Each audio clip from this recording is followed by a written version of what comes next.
Cordial saludo, mi nombre es Juan Diego Mateus y vengo a hablar sobre el caso de estudio y hago algunas preguntas. Bueno, en cuanto al caso de estudio nos dan una resonancia magnética de cráneo, pues como tal nos dan T2, T1 y pues FLAIR. En cuanto a T2 se observa pues las estructuras de hueso, se observa hipointenso, la grasa se observa hiperintensa, el líquido cefalorraquídeo se observa hiperintenso, la sustancia gris se observa isointensa y la sustancia blanca se observa hipointensa. Bueno, en cuanto a la proyección de T1, se observa el hueso hipointenso, la grasa hiperintensa, el líquido cefalorraquídeo hiperintenso, la sustancia gris isointensa, la sustancia blanca pues se observa hiperintensa.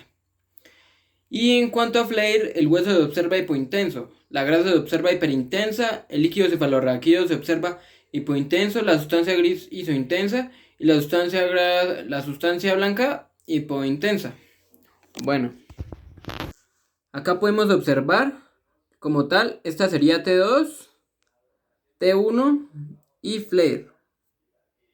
La pregunta 1 nos dice qué es el movimiento denominado spin y qué átomo en el cuerpo humano se encuentra en mayor proporción. Bueno, en cuanto al spin, es una propiedad fundamental de la naturaleza como tal y pues es una carga eléctrica de la masa. Esta representa una propiedad general de las partículas, pues como bien se sabe, los electrones circulan en una bobina o campo en una determinada dirección para así generar un campo magnético.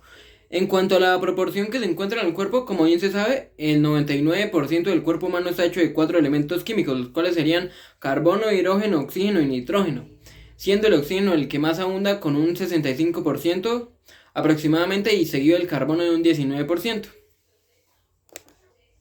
La pregunta 2 nos dice, ¿qué es el movimiento de precesión?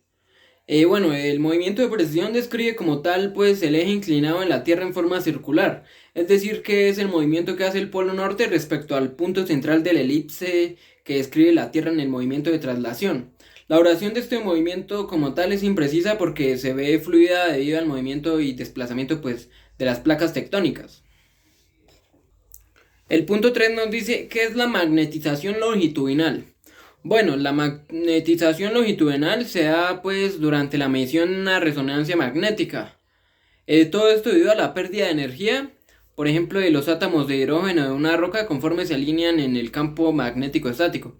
Es por ello que pues los átomos se comportan como barras imantadas que giran de manera que cuando se aplica un campo magnético estático inicialmente, precesan el entorno al campo. Luego de todo esto, a través de interacciones con el núcleo, pues tienden a perder la energía y se relajan. Esto hace que se alinee con el campo magnético.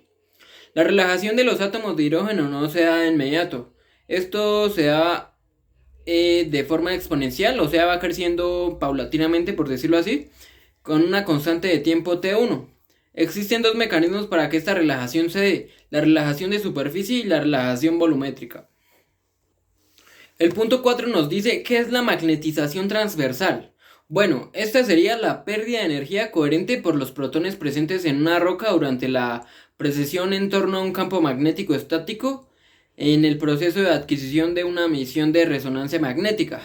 Todo esto pues se da debido al decaimiento de la inducción libre, se corrige con la secuencia de pulsos y pues como consecuencia de lo expuesto quedan tres mecanismos de relajación: la relajación de superficie, la relajación volumétrica y la relajación por difusión, que pues dependen en su totalidad de las propiedades de la formación. La relajación transversal se caracteriza por un decaimiento exponencial de la constante de tiempo T2. Cordial saludo, mi nombre es Jessy Tatiana Piragauta Chaparro y les expondré los puntos 5, 6, 7 y 8. ¿Qué son los pulsos de 90 grados y 180 grados? Son pulsos de radiofrecuencia teniendo una relación a la magnetización longitudinal inicial. La magnetización se ubica a 90 grados con respecto al vector de magnetización longitudinal. ¿Qué es el tiempo de relajación transversal? Es cuando el pulso de radiofrecuencia y los protones dejan de procesar todos al mismo tiempo. ¿Qué es el tiempo de relajación longitudinal? Es lo que tarda la magnetización longitudinal en recuperarse. ¿Y qué es el tiempo de eco? El tiempo de eco es el tiempo que transcurre entre el primer pulso que se envía y la traída de señal.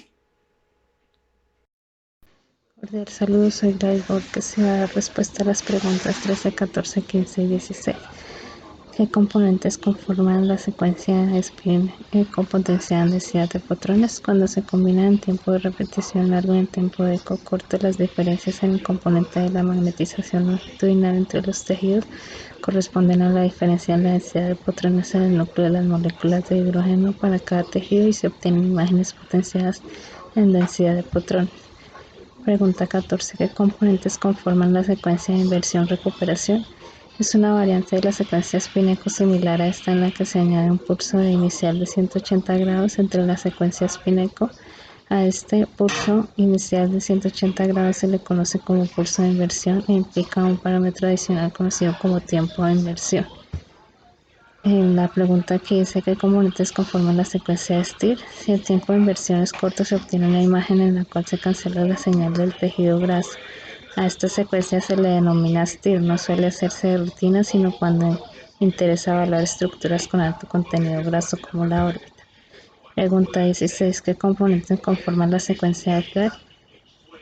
Al prolongar la secuencia se obtiene una imagen cuya información predominante sobre el T2 de los tejidos. Esta secuencia, que es realmente una secuencia potenciada en T2, se conoce como FLAG. Proporciona una imagen similar a la potencia en densidad de fotones con microcefalorraquídeo oscuro, pero con pobre contraste entre la sustancia blanca y la sustancia gris. Sin embargo, las alteraciones patológicas se observan hipertensas con una sensibilidad mayor a la densidad de fotones. Muchas gracias. Cordial saludo, soy Gladys Borges y voy a dar respuesta a las preguntas 17, 18, 19 y 20. ¿Qué componentes conforman la secuencia gradiente? De hecho, se trata de una forma de adquirir señales o ecos sin la aplicación de pulsos de 180 grados después del pulso inicial de 90 grados. En cambio, se invierte sucesivamente la polaridad del campo magnético externo al que se está extendiendo expuesto al tejido. ¿Cuál es la función de los medios de contraste en resonancia magnética? Los medios de contraste son utilizados para mejorar la visualización de estructuras normales o lesiones en las imágenes producidas por rayos X. El gadolio es el componente clave en los materiales de contraste usados más a menudo en los exámenes por resonancia magnética. Cuando esta sustancia está presente en el cuerpo, altera las propiedades magnéticas de las moléculas de agua cercanas, aumentando la calidad de las imágenes por resonancia magnética. ¿De qué material está hecha la jaula de Faraday y cuál es su función principal? Es una caja metálica cuya finalidad es de proteger los campos eléctricos estáticos, ya que en su interior el campo es nulo y se utiliza para proteger de descargas eléctricas. Su funcionamiento se basa en las propiedades de un conductor en equilibrio electrostático. La caja metálica se coloca en presencia de un campo eléctrico externo, donde las cajas positivas se quedan a las posiciones de la red. Los electrones son libres y comienzan a moverse actuando una fuerza sobre ellos. Defina qué es una antena en resonancia magnética y qué tipos de antenas existen.